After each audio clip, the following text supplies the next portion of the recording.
Alerte financière.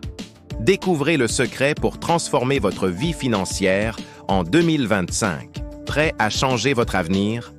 Apprenez à devenir riche en 2025. Êtes-vous prêt à vivre la vie financière de vos rêves? Sur cette chaîne, vous apprenez tout sur l'éducation financière. Nous faisons toujours venir des conférenciers extrêmement qualifiés, des personnes à succès, des milliardaires et même des multimilliardaires. Abonnez-vous à la chaîne pour ne manquer aucun contenu. Votre éducation financière commence ici. Quelles sont les 4 décisions que vous pouvez prendre quotidiennement pour changer votre cerveau, votre corps et même votre compte en banque? Chaque matin, vous avez une chance et un choix.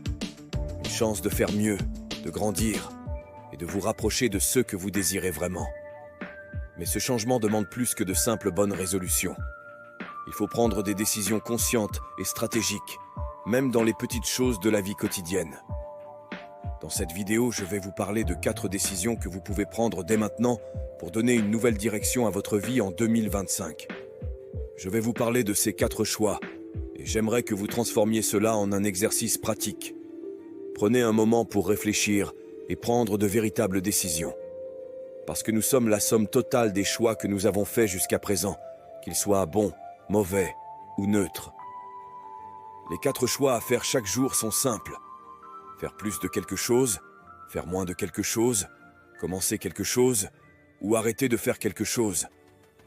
Ce sont essentiellement les seules décisions possibles à prendre au quotidien. Chacun de ces choix peut avoir un impact significatif sur votre vie. Et c'est dans la simplicité de ces décisions que se trouve le pouvoir de transformation. Prenez le temps de réfléchir à ces 4 choix chaque matin et vous commencerez à voir des résultats. Commençons par le premier choix, faire plus de quelque chose. Lucille Ball disait « Plus vous faites, plus vous pouvez faire ». Cette citation résume parfaitement l'idée derrière ce premier choix. Si vous voulez changer quelque chose dans votre vie, que ce soit votre cerveau, votre corps, ou même vos finances, vous devez commencer par ajouter quelque chose de positif dans votre quotidien. Plus vous vous engagez dans une action constructive, plus vous êtes capable de faire encore plus. Dans cette catégorie, réfléchissez à ce que vous aimeriez faire davantage. Qu'est-ce que vous faites déjà et que vous souhaitez intensifier? Cela peut concerner n'importe quel domaine de votre vie.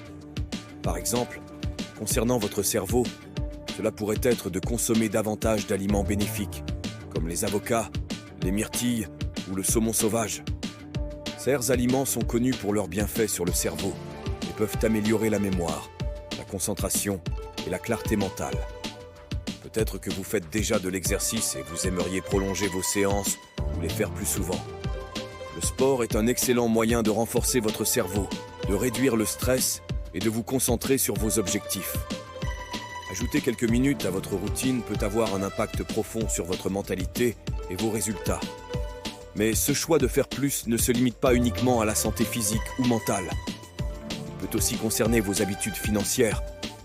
Prenez un moment pour réfléchir à ce que vous pourriez faire davantage dans ce domaine. Par exemple, j'ai moi-même décidé il y a quelques années de faire plus d'efforts pour mieux gérer mes finances. Je m'étais rendu compte que mes finances n'étaient pas aussi solides que je le voulais, principalement parce que je manquais d'organisation. Alors, j'ai pris la décision d'ajouter des actions simples à ma routine quotidienne pour commencer à changer cela. J'ai commencé par vérifier mes comptes bancaires tous les jours, une tâche que je repoussais souvent. Je me suis également fixé un objectif clair, économiser une certaine somme chaque mois. Pour y arriver, je me suis engagé à économiser une petite somme chaque jour. Au début, cela me semblait minime, mais je m'assurais de ne pas céder aux achats impulsifs.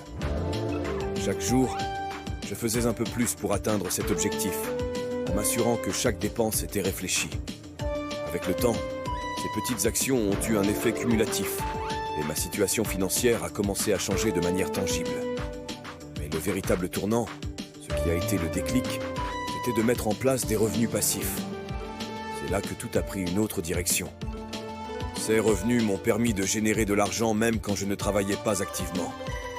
C'est ce qui m'a propulsé dans une nouvelle phase de ma vie, avec des opportunités qui semblaient auparavant inaccessibles. est important de comprendre que faire plus ne signifie pas nécessairement faire plus d'efforts.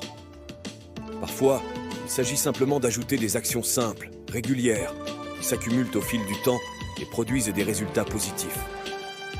Peut-être qu'au lieu de vous lancer dans un programme d'entraînement intense dès le début, vous pouvez commencer par ajouter une courte promenade chaque jour.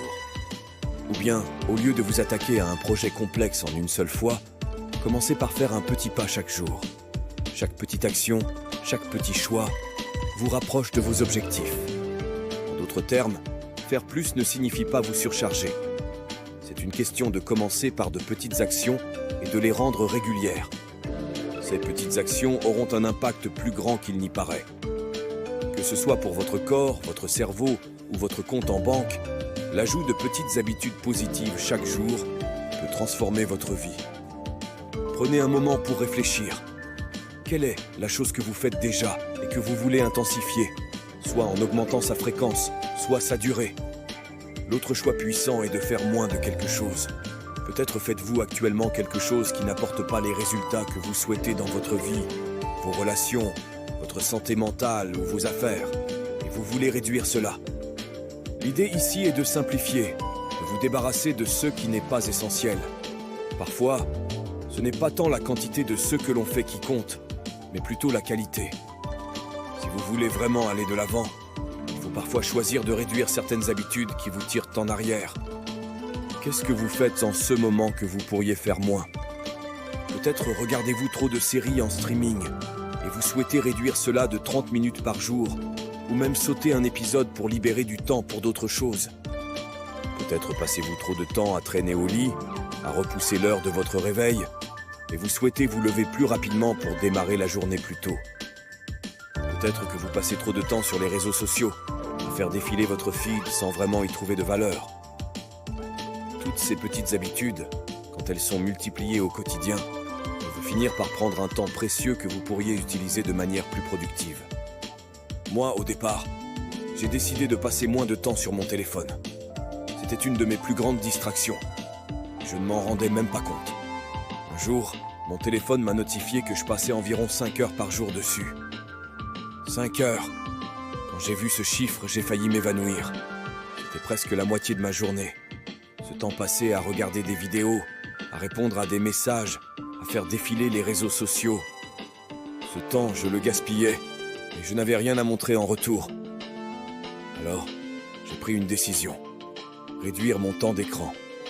Je ne voulais pas complètement éliminer les moments de détente sur mon téléphone, mais je voulais être plus intentionnel avec mon temps. J'ai commencé par fixer des limites de temps pour certaines applications.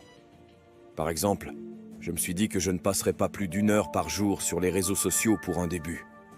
Mon but était même de réduire cette heure avec le temps à 30 minutes.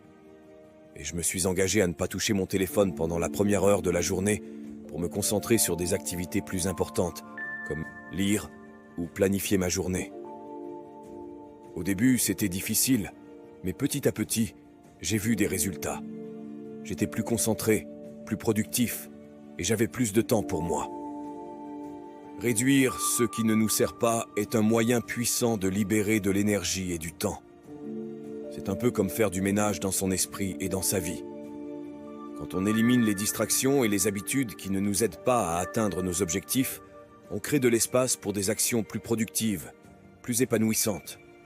Par exemple, au lieu de passer 30 minutes à regarder un épisode de série, pourquoi ne pas utiliser ce temps pour lire un livre, faire un exercice physique ou apprendre quelque chose de nouveau qui vous rapprochera de vos objectifs? Faire moins ne veut pas dire vivre une vie plus stricte ou plus ennuyeuse. Ça veut juste dire éliminer les distractions inutiles qui prennent de l'espace dans votre journée et qui vous éloignent de vos objectifs. C'est aussi une manière de faire plus de place pour ceux qui comptent vraiment. Votre bien-être, vos relations, votre développement personnel et bien sûr vos finances.